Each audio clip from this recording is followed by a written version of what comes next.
Of a stream, a hermit whose prayers chose applause for their theme. He gazed at the flowers and he smiled at the sun. Then he clapped with delight, Lord, he cried, oh, well done.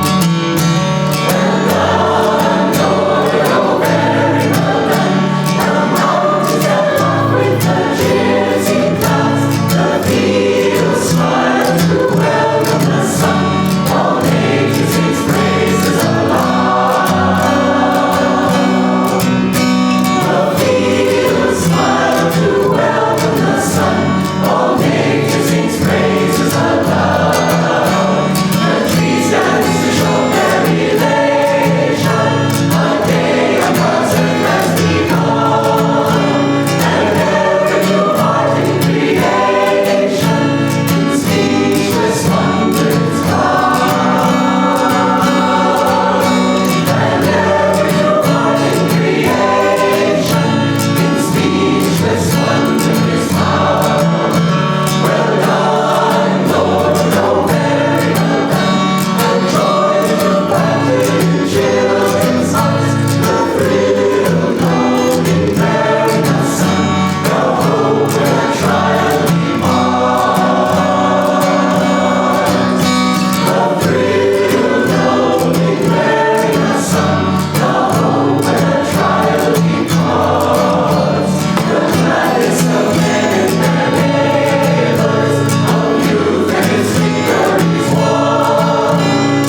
Good evening, everyone.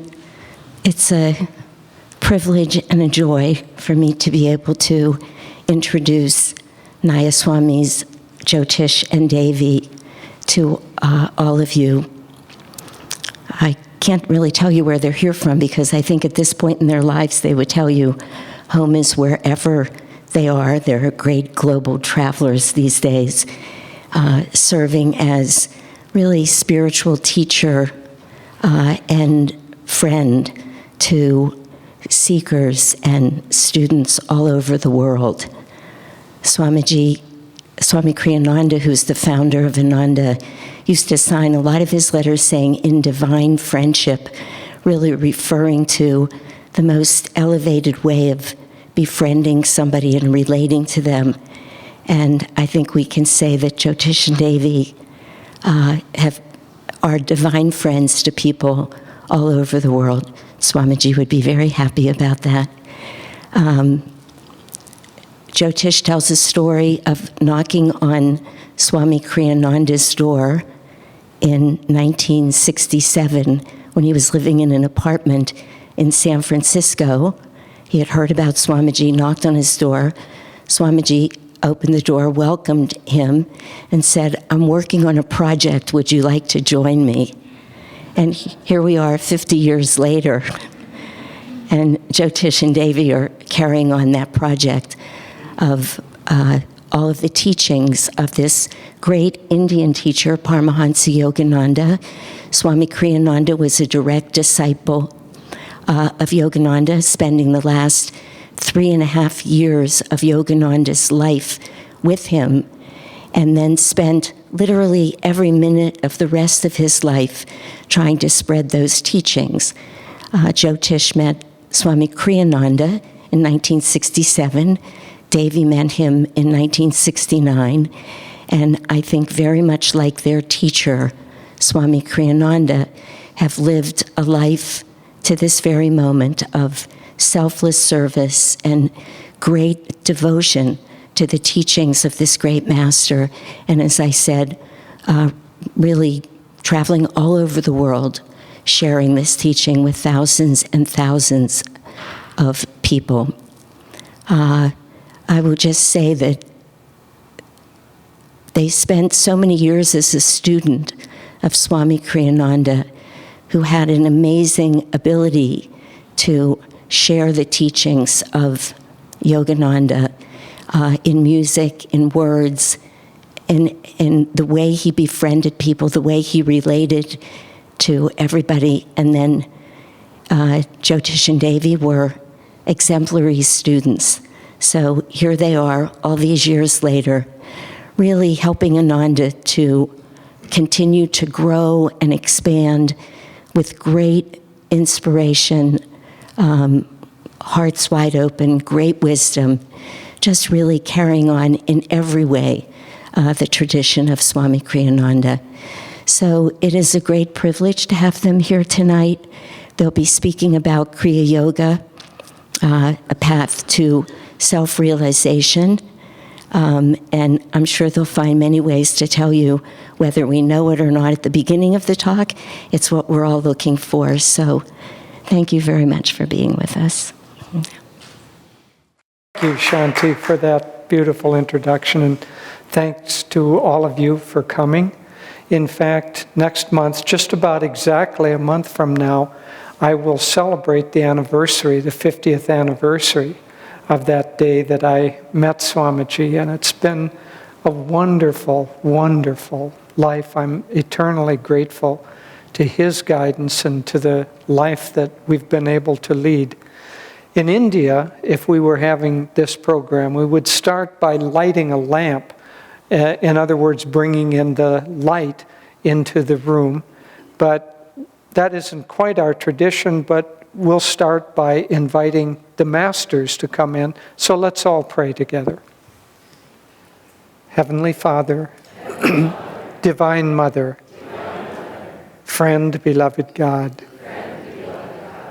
great masters, Jesus Christ, Babaji Krishna, Lahiri Mahashaya, Swami Sri Yukteswar, beloved Guru, Paramhansa Yogananda ji, great saints of all religions, we humbly bow to you all. Beloved Lord, open our consciousness to receive thy light.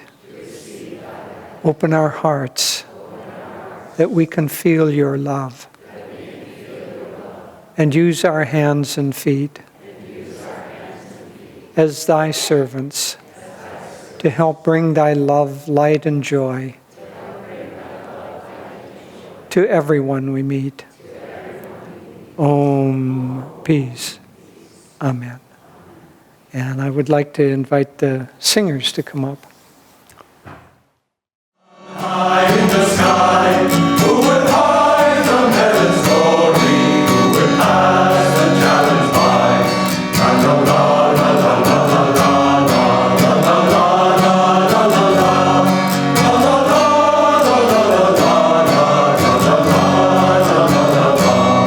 There's a morning for every nation when the sun's high in the sky.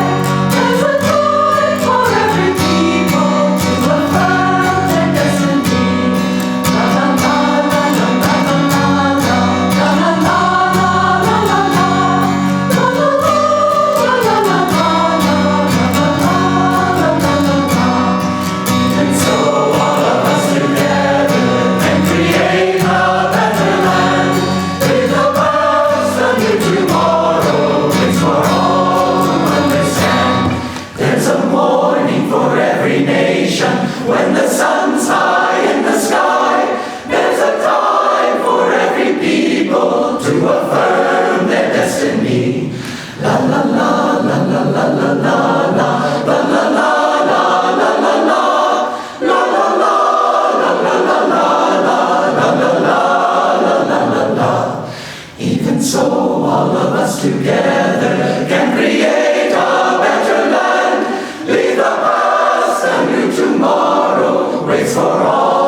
Thank you. That was beautiful. One of the nice things about our life, Davies and mine, is that we get to go all around the world, and everywhere we get to hear different choirs singing this music or people chanting the chants that we do. We were in Croatia, and the first thing they wanted to do was chant the chants that we all know in English, but they wanted to do them in Croatian. And the same in Russia, they wanted to do them in Russian, and so on, all around the world. But the natural love of the heart wants to express itself in music. And so these choirs and the beautiful, beautiful music that Swami Kriyananda wrote to express the upward moving energy, it's a great joy to travel around and hear it expressed. And the choir here is a beautiful choir, so thank you. Wonderful musicians. So tonight, Devi and I are going to talk about Kriya Yoga as a gateway to self-realization. And most of you in the room know about Kriya. Many of you practice Kriya. But just very briefly, Kriya is a technique of meditation. It's a technique to consciously move energy up and down or revolving around the spine, the subtle spine, and through a breathing technique. And that movement of energy around the spine is actually the central, one could say the central technique for achieving self-realization. Self-realization, these beautiful sayings up here on the wall are from Yogananda's poem, Samadhi. And Samadhi is the state of self-realization, where we actually have the experience in our own consciousness of not mentally, but the experience of shifting who we think we are. Right now, if I were to ask, who are you? Well, you're wily now, and you've been prompted, but if I had a naive audience, they would give me an answer like, well, I'm a man or a woman, my name is such and such, I work, I came from India, I came from Czechoslovakia, whatever. Kriyananda said, Swami Kriyananda, our teacher, said that the ego is like a bundle of self-definitions. So if I asked who you were, and you were a naive enough audience, you would start describing that bundle of self-definitions. But that's not who we are. And it's who the ego or our soul identified with the body, that's the kind of disguise or the role that we take on, the miasma that we take on. But at some point, we are going to awaken from those bundle of self-definitions, because imagine, I don't know, that we have a complex bundle, a couple of hundred self-definitions, and it might seem like we do a lot of things, we are a lot of things, we have done and become a lot of things, but that bundle of 200 is just 200 out of an infinite number of possibilities. And so however complex that bundle is, it's still not our true self. Self-realization is when we dump that bundle, which are really limitations to our consciousness. We dump that bundle, and then we become everything. And that's what this great poem, Samadhi, talks about in some of the clearest language to explain, or at least impart, this mystical realization that awaits all of us. So if we aren't who we seem to be, then there's a spiritual journey that we have. And we're all on that spiritual journey. Everybody in the world is on a spiritual journey. Some of us as consciously as we can be, and some not so consciously. But Yogananda, his first book he published it in this country, but his first book and his first lecture was The Science of Religion. And he said that everyone is motivated by the same motivation, everybody in the world. the same motivation, the desire to be happy and to avoid pain. Now, we're not going to talk much about that tonight because we're going to talk about it tomorrow night. That's the subject of a talk tomorrow night, and I hope you'll all be there. At any rate, so we're going to leave you hanging about how to achieve happiness till tomorrow night. But coming back to Kriya Yoga, so if this is our destiny, then obviously the question that arises for anyone who's intelligent and sincere is, if that's my destiny, how do I get there? And so religion doesn't really answer that. Religion is a set of beliefs or a set of practices, or we can look at the altar here. The altar is relatively typical of altars in whatever religion people go to. Could be Buddhist, could be Christian, could be Hindu, could be Islam, could be any of them. And altars look somewhat similar. Generally, they'll have candles on them, they'll have light of some kind. They may or may not have icons on them. But all of these are outer symbols of inner realities. Why are there lights on the altar? Why in India do you start a ceremony or talk with bringing out a lamp and ceremoniously lighting those wicks for that lamp? It's because when we begin to meditate, when we begin to calm the mind and calm the restless emotions of the heart, one of the experiences that we have is that we see light. We see light at the forehead. And when that light grows strong enough to consume a person's consciousness, then we call that person enlightened.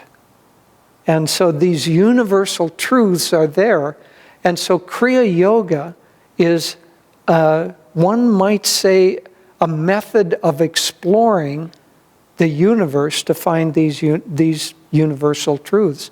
Now, in the Autobiography of a Yogi, so a little bit historically, Kriya, in the Autobiography of a Yogi, Yogananda said that for many, many centuries, Kriya has existed because it's very central. The real altar is not the altar there. The real altar is our own consciousness and our own central nervous system. That's the altar on which we really worship. And so Yogananda said that Kriya, or a technique like Kriya, has existed for as long as there have been enlightened seekers. He said, for instance, Jesus and his disciples practiced Kriya, or a technique very similar to it. And then he said further that as the Dark Ages came, mankind, the planet as a whole, went through an age where there was not very much enlightenment. These subtle teachings had to go into hiding. And so he said, through man's ignorance and priestly secrecy, the technique of Kriya was lost to mankind. And then a little over 150 years ago, Babaji, who is not only on our altar, but on one of the great avatars that is considered to be a teacher of mankind, he re-released the practice of Kriya, the technique of Kriya, back into the world. And then Yogananda brought that technique to America in the 1920s. And from here, it is spreading around the world, has spread around the world. And now there are millions and millions of people practicing Kriya, whereas 200 years ago, there were virtually none, or a few sadhus up in caves in India. But so the spread of this technique has gone around the world. Yogananda quotes his teacher in the Autobiography of a Yogi, his Sanskrit teacher, quotes him as saying that Kriya is the most effective technique for self-realization through man's effort ever given to mankind. And so this central technique, now that's more than just a statement of our church is better than your church. Our beliefs are better than your beliefs. So it is a statement of the reality that if we don't work outwardly with symbols or semi-outwardly with rituals or ritualized prayer or those kinds of activities, all of which help uplift consciousness, but they aren't central yet. Central to us is our own nervous system and our own, not just physical nervous system, but subtle nervous system. I'll come to that. But working directly with the energies in the nervous system, if we can begin to gain control of that, and if we can take that energy and lift it up to the point where we'll become enlightened, then we become enlightened. Now, these are universal teachings. They don't have anything to do with religion. There are Kriya bonds in all different religions. As far as I know, there's probably Kriya bonds in every religion, that certainly all the major religions. So it isn't a religion. It isn't something that is particular to any group of people, any race or nation or culture. These are universal realities. You know, if a doctor is going to perform a heart operation and the patient is on the table, the doctor does not pause to look at the chart to see whether that patient is a Muslim or a Buddhist or a Christian.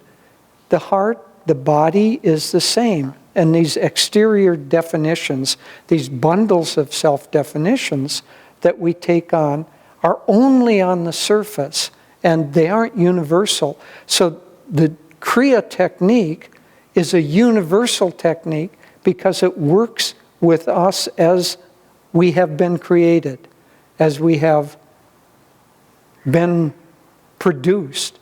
When we begin life as a single cell, that cell is at the medulla. And then that cellular structure begins to grow, and the energy goes down the spine, the spinal cord and the brain begin to develop, the body develops outwardly from that. These are universal realities, and they don't have to do with anything that's outside. So Kriya works with these universal realities.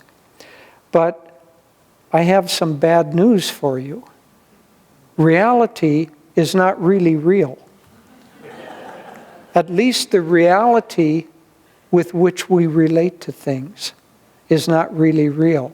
Because the reality that we have, the reality with which we relate to the world, is dependent on our senses. And our senses are set up in such a way that they only see a tiny portion of what's really there. So our sight only sees a little bit of the spectrum. We have machines that can show us X-rays and infrared rays and other aspects that extend the senses, but even they only give us a little bit of a glimpse of reality. And so most of what we just assume to be real, our bodies are solid, the floor is solid, the chair is solid, is not true at all. On a deeper level, where we can't perceive with our senses, on an atomic level, we're basically entirely space. It's all dealing with energy, but if you think of the atom, and the atom does not look like that little picture with the lines around it that we all saw in the science books growing up. But there's a nucleus of energy, and if you think of that nucleus as roughly the size of a basketball or a beach ball, the electrons, the field of electrons around it, are like as far away as in a football stadium. They're at the end of the football stadium, and they're whizzing around so fast that it makes it look solid, but everything is space in between that. And so we're basically completely composed of space, except for a little bit of what seems to be matter, but it isn't even matter. It's energy in a different form. Now, our senses are not going to tell us that, but gradually as we extend the senses and we try to investigate the world, practical world, the material world around us, we begin to understand that the outward surface reality that we see and feel and hear is not the ultimate reality. Then when you get down on even deeper levels, the universe really gets wiggly. And I don't pretend to understand, even begin to understand quantum physics. But when you get down to the kind of level where you're just in between kind of outer material reality that we can see and feel and touch, even by extension, down to quantum energies, the energy, it gets very bizarre. You know, IBM, they're working on quantum computers because they can be much, much more powerful. And IBM just announced that they were starting up, businesses can sign up now for IBM's future quantum computing services. But at a quantum level, things both are and are not. There's a famous example, Schrodinger's cat, where imagine a box, and in that box is a cat. Now, you don't know whether that cat is alive or dead. In the outer world that we think of, that cat is either alive or dead. But in the quantum world, that cat is both alive and dead at the same time, and you won't know which it is until you observe it, and then you freeze it into one of those states. Well, that is just an example, but you can't do that with cats. But quantum particles, they function in that same way. They're both one state and another state that seem contradictory at one and the same time. Not only that, but they get entangled with each other. Every week, new things come out. Two quantum bits get entangled, so you can have a quantum bit here and a quantum bit on Mars or in another galaxy. If they're entangled, if one of them shifts its spin, the other does also immediately, without any time space. Scientists don't understand. And they just found out that we think up until now, well, they got entangled because they got together and did a little kind of tango together, and I don't know, an engagement, and then they were entangled. But no, they can get entangled from separation, and then they don't even think that causality functions in the same way. So if I were to read a book, somebody would have to have written that book before I could read it, right? At least on our level. In the quantum world, that isn't necessarily true.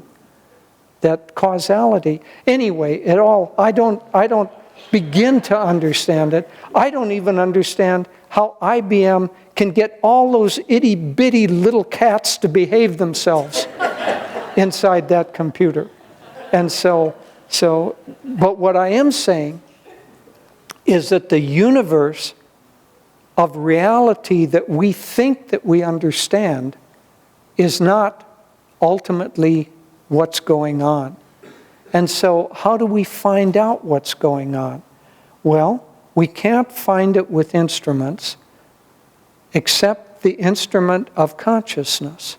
And so the instrument of consciousness, not our mind, not our emotions necessarily, but the consciousness of intuition, that which will bring us into this state of self-realization, is the instrument of experimentation. And so these arts have been taught and practiced in India for a long time. Not only India, but India is the best example, because in India it has been taught and passed down from teacher or guru to disciple to disciple to disciple. And they've been brought out in the open, and they have been consciously passed down and explored. In the West, that's not true. That people still have these samadhi experiences, they call them ecstasy, but if you have an ecstasy experience, there's nobody that you can talk to about it. Or if you can talk to anyone about it, they don't want it to be known. Many of you have heard of the great Catholic saint Padre Pio. Many, many miracles, a marvelous, marvelous soul. But we had a friend who was a Kriyaban, practiced Kriya, but in Italy was also a Catholic, and he went to Padre Pio to do confession. That was essentially the way Padre Pio counseled people, was that way. And so this man kind of quietly said to Padre Pio, you know, I meditate and I practice a technique called Kriya. And Padre Pio said, shh, don't talk about that, but you're doing the right thing. And so in the West, there's not a tradition where we can talk about it. There's not a tradition where these teachings have been consciously passed down. That is, until the incoming energy from the East, there's a marriage going on in our time between East and West.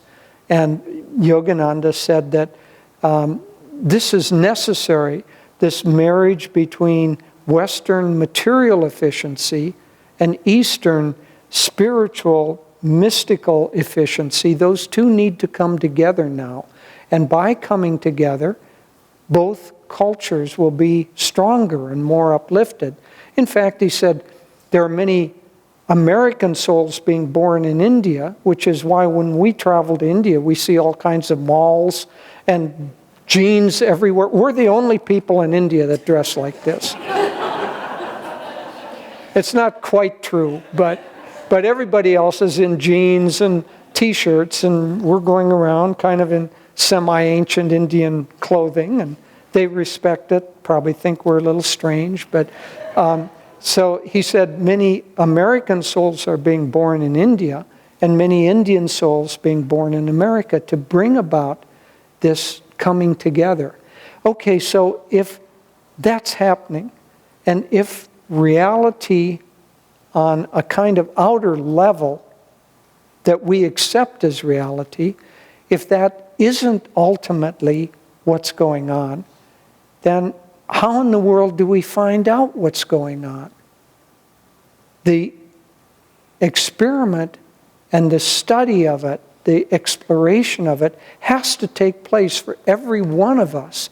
Every one of us has to go through that experiment, but we can't do it with microscopes and oscilloscopes and other scopes. We have to do it with our consciousness.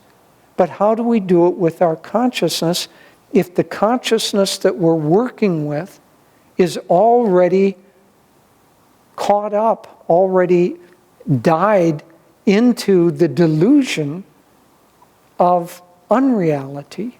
So the science of meditation is basically to calm the mind and calm the heart, the emotional likes and dislikes and the feelings, to calm the mental process and the feeling process sufficiently so that we can see clearly into our own self, where we'll find not candles on an altar, but lights on the altar of our own nervous system, which is the true church. The true altar is our own nervous system. And so the techniques of meditation help us to control energy, one would say, on the pre-quantum level. And so quantum seems to me, at the early stage of exploring it, to be kind of in between solid matter and energy. Well, what the yogis say is that all matter, Einstein says it too, all matter is basically energy. And so we want to get past the solid level into the energetic level. But then the yogis go a step further and say even that energy is not ultimately it, because underlying that energy is consciousness. And so if we want to understand ourselves and understand reality and get to this state of self-realization, we have to get past the senses, past even the energy in electromagnetic energy is what Yogananda called animal energy on the animal level. We have to get past that into subtle energies. Well, those subtle energies aren't something that we can see and feel and touch. So in order to carry on the exploration of those, we need techniques of consciousness. And that's what Kriya is. It is a technique whereby we consciously work with that subtle energy, moving it up and down or around the spine. And we work with it and bring it under the control of our will. And when we have complete control of that, we might think, well, what's the use of that? That isn't very practical. But it's extremely practical. Those of you who've read, or if you do read the autobiography, there are dozens and dozens and dozens of stories of miracles in there. Lots and lots of stories of miracle, because once you're in control, once you understand how to control that subtle energy that's, as I say, beneath the physical energy world and into the, one might say, the universe where thought or consciousness and energy function together, then with your consciousness, you can rearrange that energy and you can do things that we can't even dream of doing until we're at that level. So in the autobiography, Yogananda talks about people having two bodies, Lahiri Mahashaya appearing in two bodies at the same time, levitating. You know, in this world, if you want to build a house, you get a contractor and have them get the bricks and mortar and all the materials, and they put that together. If you wanted to build a palace, you'd do the same thing. And if you wanted to have that palace full of gold and gems, you'd have to go out and buy all of those things. And it seems kind of laborious. Well, when you have control over these subtle energies, as Babaji did, he just manifests a golden palace. Or they manifest a body. There isn't such a thing as life and death or material and non-material. At that level, consciousness and outer reality function together. And so miracles happen, miracles for them, from those who can do them. They aren't miracles at all.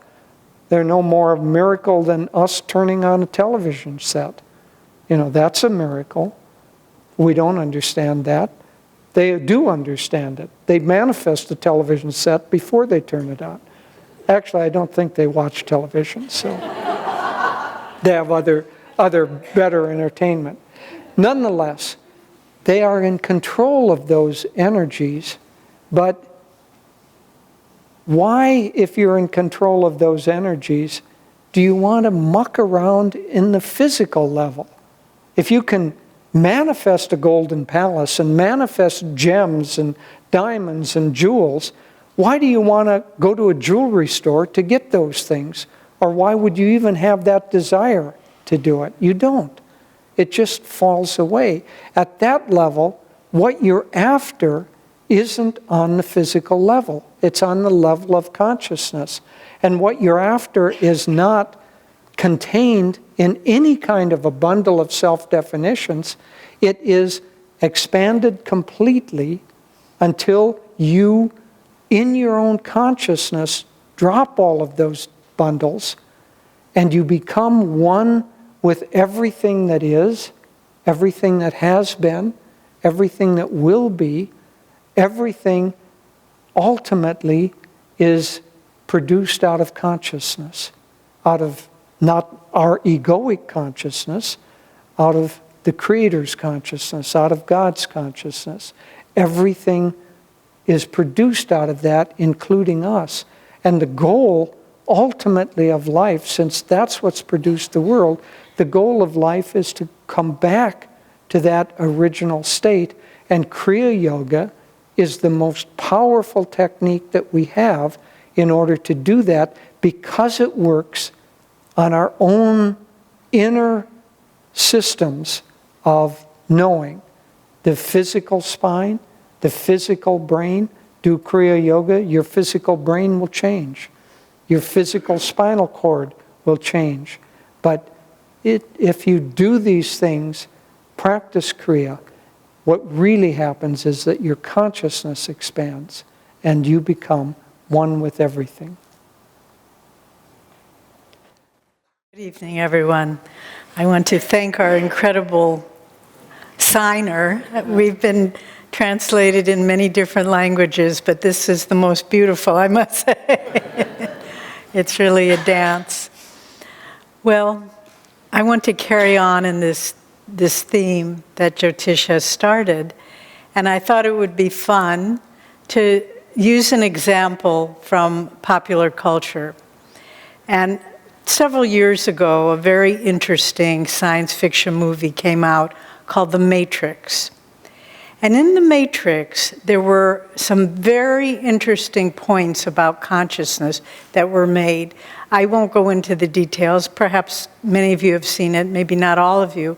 But the basic plot line is it's in the future when computers have taken over, have prevailed in a war against humanity, and they've enslaved humanity, and they've created this matrix, this illusionary world that people think they are living in, when in reality the human beings are enslaved in these little cells, teeny little cocoon-like things, and they're being used, their life force is being used as batteries to power these big computers, so reversed. But these little human beings are, while they're just in these little cocoon-like shells, they're having all these images come to them of a whole life, of a whole society, a whole culture, none of which exists. So that's the first point that's interesting. But then there's a small group of rebels, we'll call them the yogis. And they start waking up and they say, wait a minute, something doesn't feel right. You know, we were doing a radio interview the other day, and the interviewer was a very lovely woman she lives in Dallas, and she was asking how we got on the spiritual path. And I said, you know, from when I was a little girl, I always felt I was an observer. I never felt this was my place to be. I was watching my parents, watch my friends, watch my relatives, and so forth, and I thought, why do they do all this? They're running around like chickens with their heads cut off. But for what purpose? I never got it. And people would ask me, well, what do you want to be when you grow up? And I would say, happy. And anyway, that was really the beginning for me of trying to feel, this doesn't feel right. So our characters in the Matrix, some of them, the yogis, started thinking, this doesn't feel right. And they were able to get out of their little cocoons. And then they gathered together on a spaceship, but they had this wonderful opportunity, which made me very envious, because they still had these sort of portals where they were plugged into the computer. They could plug them into the mainframe, and like in 15 seconds, they could learn the whole science of martial arts. Or in 15 seconds, they could learn how to fly a helicopter. Whatever they needed to know, it could just be immediately programmed into them. And then finally, the last point, which reflects on the science of Kriya Yoga, believe it or not, is that finally one of them, they know that someone's going to come that's going to free them. He's going to be the chosen one. And he is able, with the power of his mind, to return the tables on this main computer, this matrix, that has been hypnotized and controlling all of humanity. And there's this fabulous scene where everyone else has been running away from these kind of embodiments of the Matrix. And the hero, Neo, he turns on them and he just enters into one and explodes it. Well, these three principles, let's call them, are actually part of the yogic journey. First of all, we have to feel, wait a minute, something's not right. This world, it seems so real, people seem so busy, so engaged, but what are they really doing? What difference does any of it make if you make $1 million or $700 million or whatever? What difference does any of it make?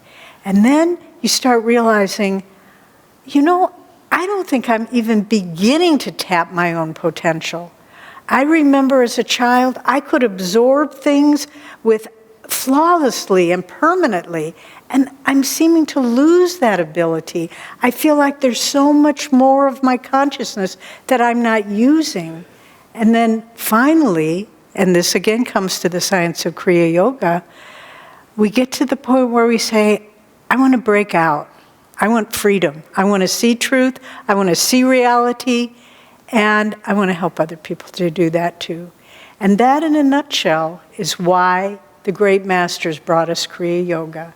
And the little science fiction movie, The Matrix, captures it. Now, in Swami Kriyananda's remarkable treatise, The Art and Science of Kriya Yoga, he devotes 2 chapters to what he calls, and I know most of you have studied it, so I'm not going to go in detail. If you haven't studied it, come here to the Ananda Church and learn more about it. I don't think there's a better, simpler, clearer, deeper exposition of the philosophy and practices of yoga that exists in the West. But Swami devotes 2 chapters to what he calls the anatomy of yoga.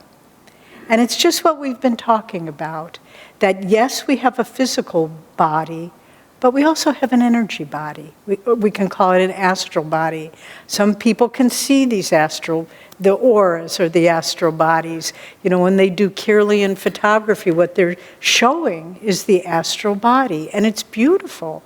I don't know if any of you get we have a weekly blog called Touch of Light. And recently, one of the images we used was a man who does photography where he uses different kind of light to show, and he photographs flowers. And they just look like the most beautiful things you've ever seen. Whole different color range, whole different images. And so we have an energy body. But the source of that energy body, and Jyotish was talking about this, is our astral spine or our subtle spine. And along the subtle spine are different centers or chakras, and you've probably all had classes on this, so I'm not going into it in detail. But for our discussion this evening, let's just say that the more we withdraw the energy from the periphery and the more we center it in these chakras, and then the more we raise up, because the lower chakras are centers of more materialistic concerns, the upper chakras are centers of more spiritual consciousness. So Kriya is a remarkable aid in this process, in our journey. And let's use this word aid, A-I-D. I had fun with thinking about this. A, first letter of aid, because we become aware of the energy in our spine. Master said, Yoganandaji said, the reason most people do not advance spiritually is their spines are spiritually paralyzed. So we know what it is if somebody's physical spine is paralyzed, they can't move. If your energy spine is paralyzed, astral spine, there's no movement of energy. And so Kriya helps us, one, to be aware, A, first letter of aid, aware that there is energy. And with a little practice of Kriya, you start realizing, how long has this been going on? There really is energy in my spine. I can feel it. And the second letter of aid is I. as we concentrate and focus our energy and withdraw them from the senses, that flow of energy increases. And we can feel it more and more intently. And the third letter of aid is D, the direction. Awareness of energy, increase of energy, direction of energy. It flows upward. And that heightened, increased energy in our chakras, ultimately at the spiritual eye, it helps us, just like the character in Matrix. We start to realize our own potential. Ideas become clearer. We understand how to accomplish things, how to go about something.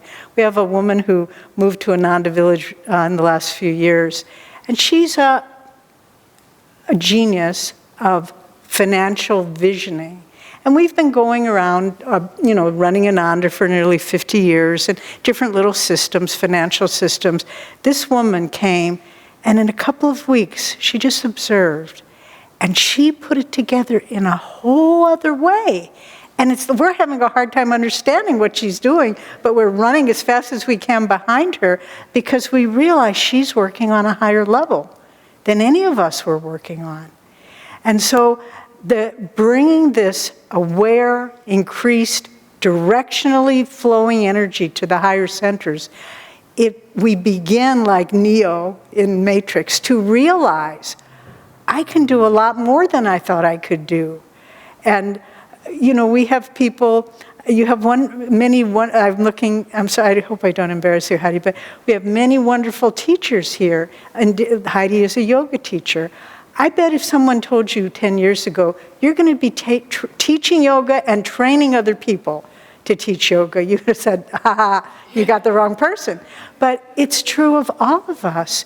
Once we begin practicing Kriya, it's like, oh my gosh, I didn't think this was possible. I didn't think I could do this. And Swami Kriyananda tells so many wonderful stories. He said he was a wonderful composer and an author, a poet. And he said, I love the poetry of Shakespeare and Shakespeare sonnets. But I never heard music that went with them.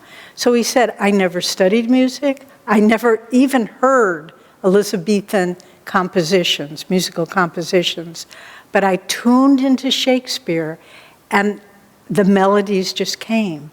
That's a consciousness that is running at its full potential. And Kriya Yoga, and it's wonderful. Kriyananda was our founder, our teacher for our whole adult life. He chose that name because what he was able to accomplish in one life, 400 pieces of music, 200 books, thousands of lectures in 7 different languages, communities all over the world. How did he do that? He wasn't able to plug into the mainframe of the computer, but he plugged into another mainframe, and that's the divine flow of energy. And that's what Kriya Yoga does for us. It helps us to begin activating the higher centers. And, the science of neurology right now, where they're really studying the evolution of the brain, they're seeing remarkable changes in people's brains with practice of meditation.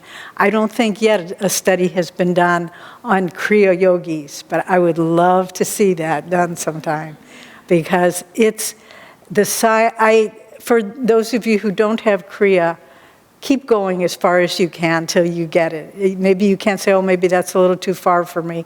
Take the next step. Then take the next step. You won't regret it. It will change your life. It will change your health. We have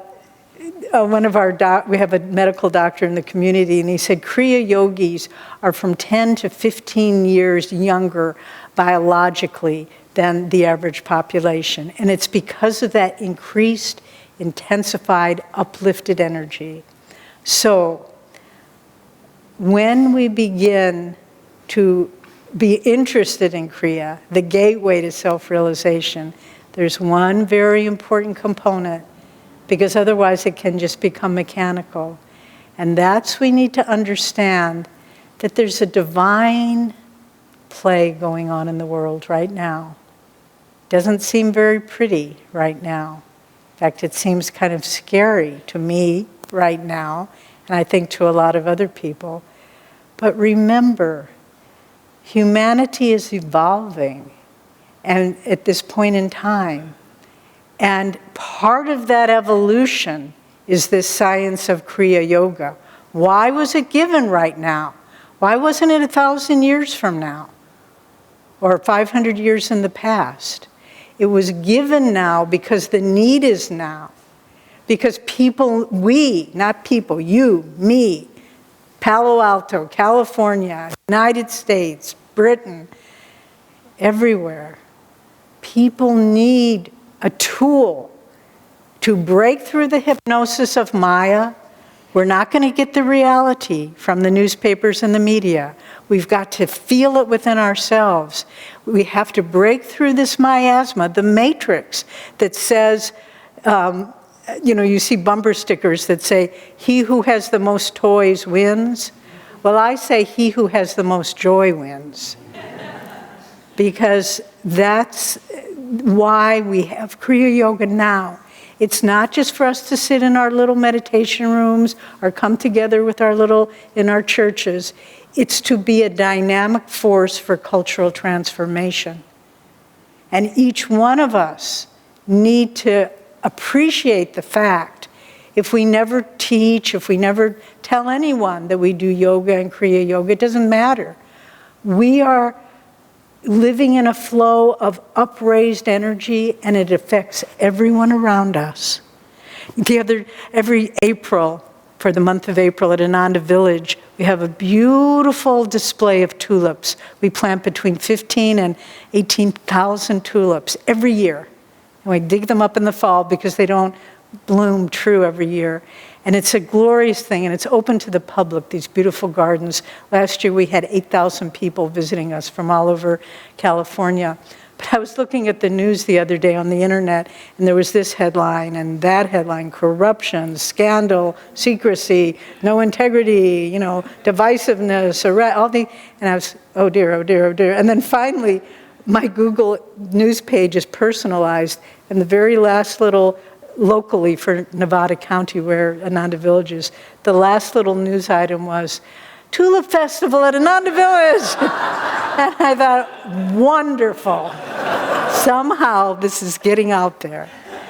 And so for us, really, I want you to leave tonight understanding Kriya isn't something esoteric. It's not something you do in the privacy of your little meditation room.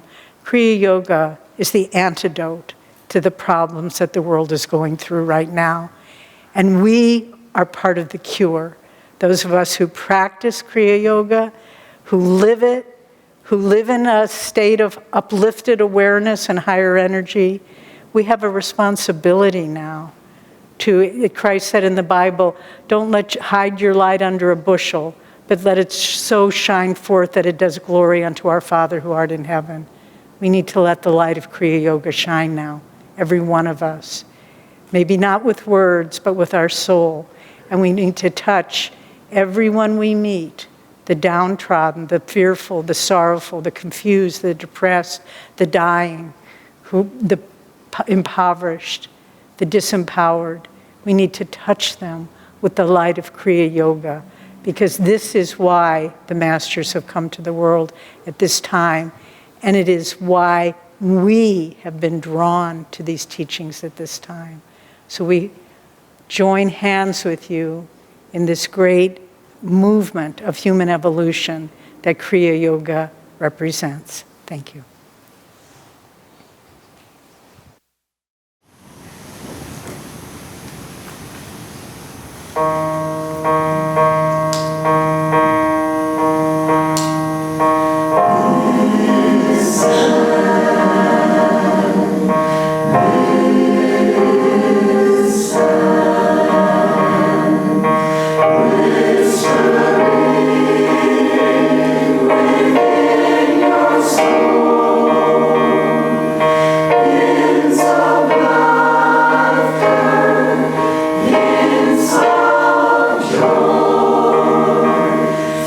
Songs of sadness.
Heavenly Father, Divine Mother, Friend, beloved God, Great Masters, Jesus Christ, Babaji Krishna, Lahiri Mahashaya, Swami Shri Yukteswarji,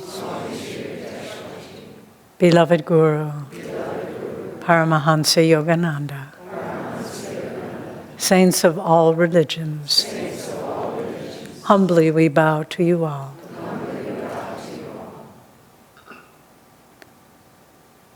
O Divine Spirit, awaken us to the power and truth of our own being.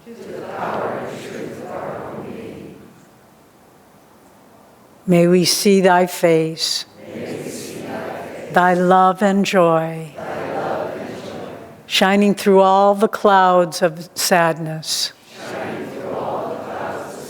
And may we know there is only one reality. It is your joy. Om. Peace. Amen. Thank you all for coming. And we also want to take a moment to thank the choir for both tonight and tomorrow night, and all of you who have put in a lot of time to make this weekend so ample. So thank you all. It's a joy for us to be with you.